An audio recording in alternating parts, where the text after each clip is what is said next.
Welcome back to the channel. I wasn't even going to shoot a video this week because I'm still waiting on my camera to come back. But I said no, I want to keep uploading a video every week. I want to keep the iPhone grind going. So what I'm going to cover in this video is massage gun. Is it a gimmick or is it a game changer?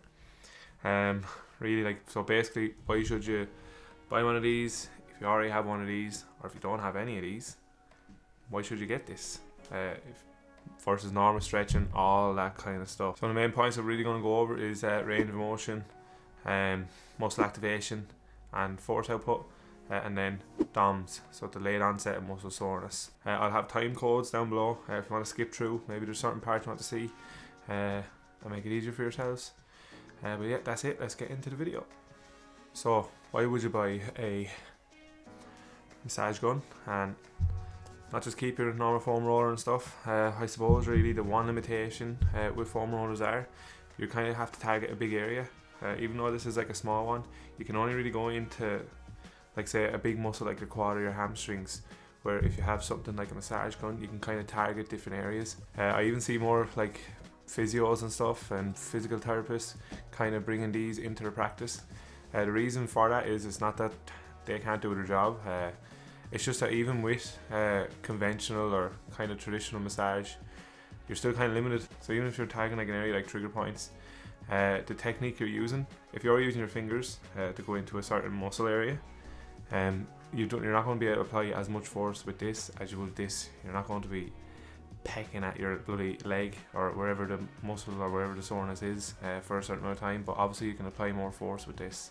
So as always, I try to use as much evidence base as I can without absolutely flooding the page or the video with it. So these are new, obviously, on the market, so there's not an awful lot of literature on these.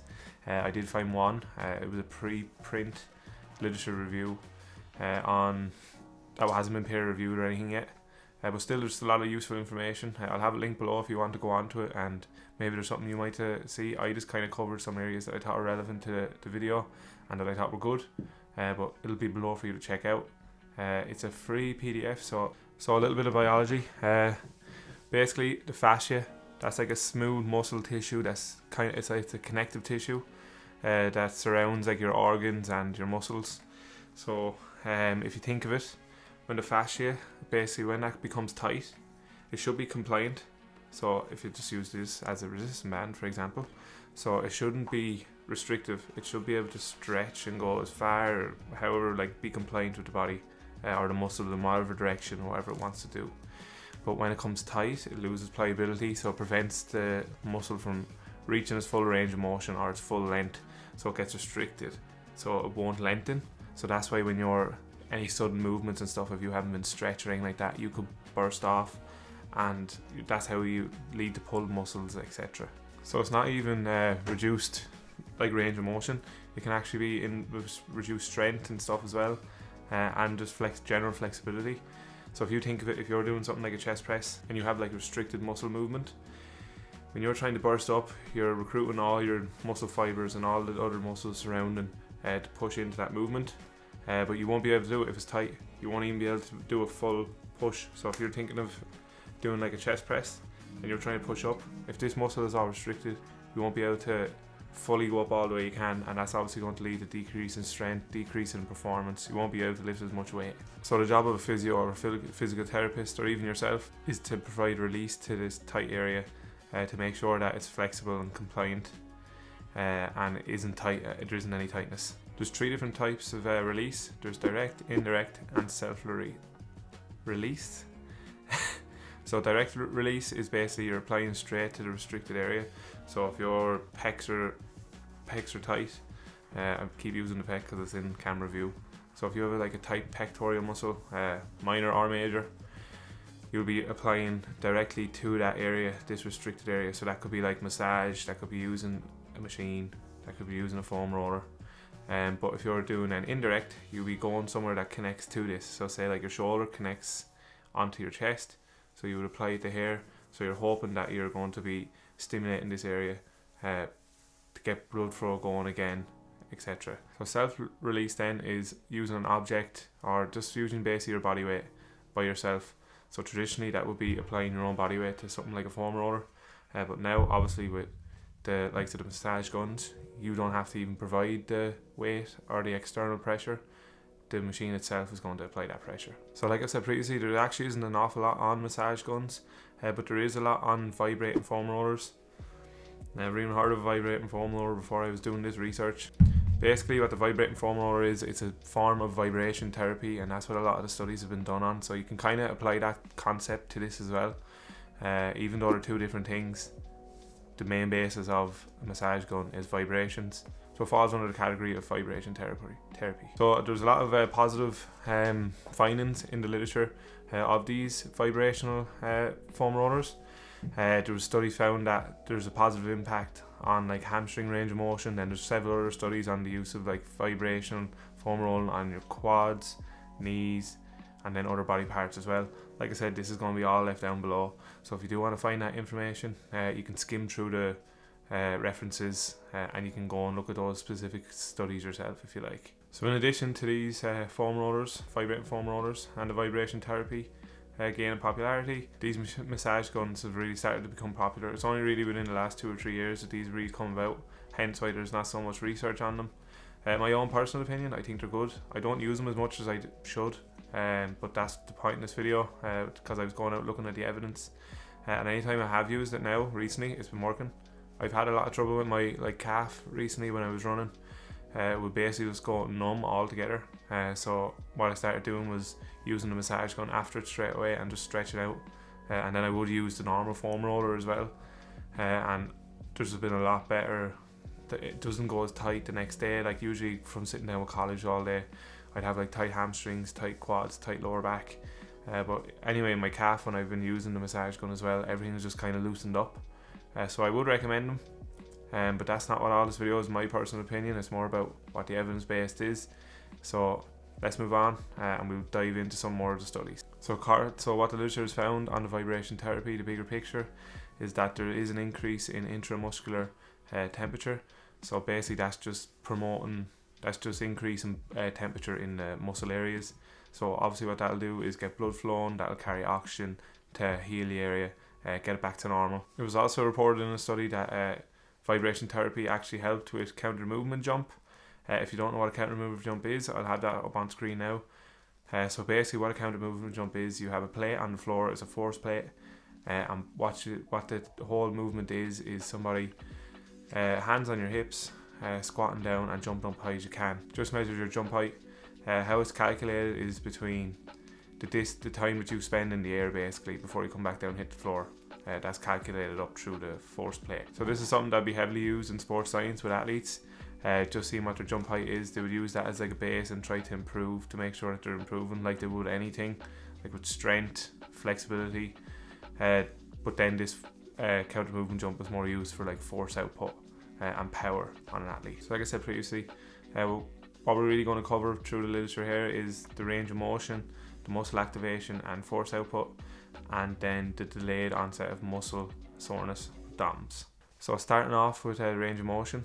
So recent research has reported that the use of vibrating foam roller is the most effective method of increasing range of motion compared to non-vibrating foam rollers and static stretching. Same studies reported that vibrating foam roller achieved an average of 18.5% hip joint range of motion, whereas the non-vibrating foam rolling resulted in 15% hip joint range of motion.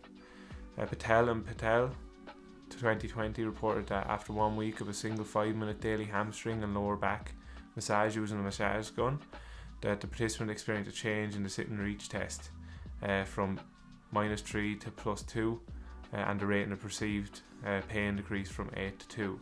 So basically what a sit and reach test is, you're sitting down on the floor, your feet out wide, then your arms out as well, your feet are up against an object, and you have to stretch over the object, and then there'll be measurements to say basically what your score was. So that there was basically an improvement in 5 points, we can say, from -3 to +2. Then the perceived pain, that'll be just basically done on the likes of a questionnaire.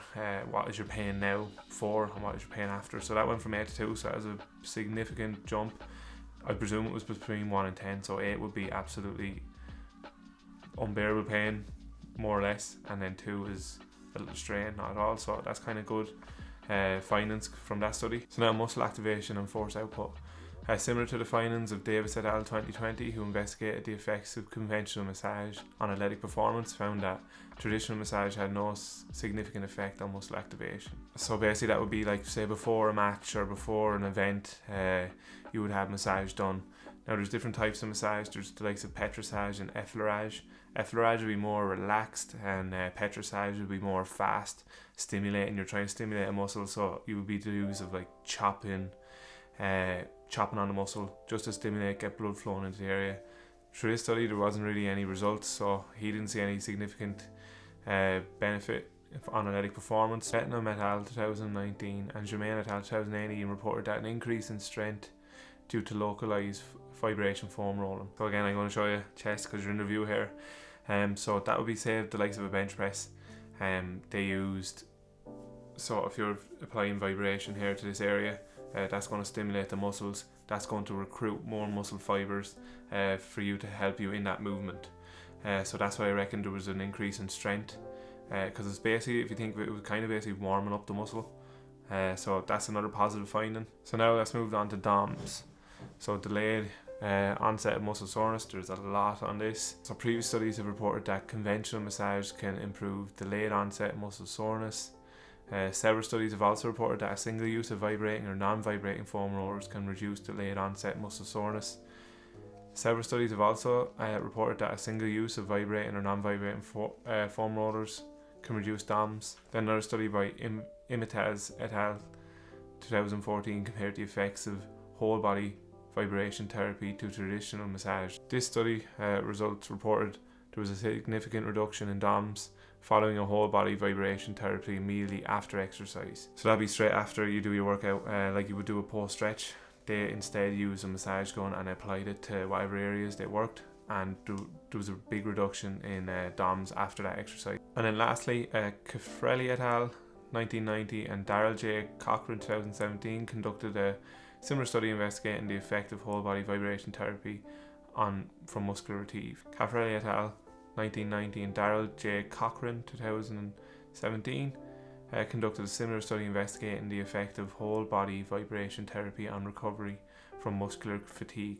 Caffrelli reported that when whole body vibration therapy was employed directly after exercise, the perception of muscle tightness, stiffness and soreness was significantly reduced. So this agrees with the previous study that there does seem to be a reduction in DOMS when you use vibration therapy after exercise. So to conclude, there's definitely proven to be some good research on the improving range of motion and reducing delayed onset muscle soreness. There definitely needs to be more research done on the likes of the muscle activation and force output. But that's like this is early findings. There needs to be a lot more research really done on this.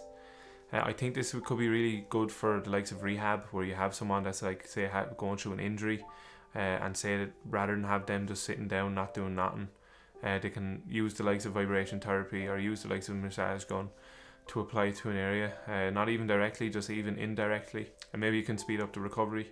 So they won't have to spend so much time off, or maybe even just it'll help stimulate their muscles, keep their muscles active, and keep them nice stretched out. So when they do go back to play sport, that they're not going through this big massive journey of months getting back. So I feel there definitely is a lot of use for these massage guns. I personally think there are myself. If you have any questions about these or anything at all, do send me a message on the likes of Instagram. I definitely post more on Twitter than I do on Instagram. But either or, if you want to get me on any of them, DM me about anything, I'll chat to you over there and go and try answer a few questions. I do have an Amazon affiliate link down below here. If you use the link, it just kind of supports the channel.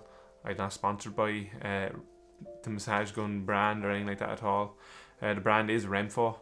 I haven't used Renfo. This one I have isn't Renfo. This is just like a generic one that I would have got off of Physio. I think he got it in like China or something like that. And sold it through his own practices. He sells these, but I have used Renfo's products before. That's what I used, the weighing scales, which is very good. As you can see anyway, that there's like 4,000 reviews. It's only £99. I'm pretty sure I paid like €150 or so £99 would be about 110, 120 euro. So it's a steal really. These can even go up to like 200.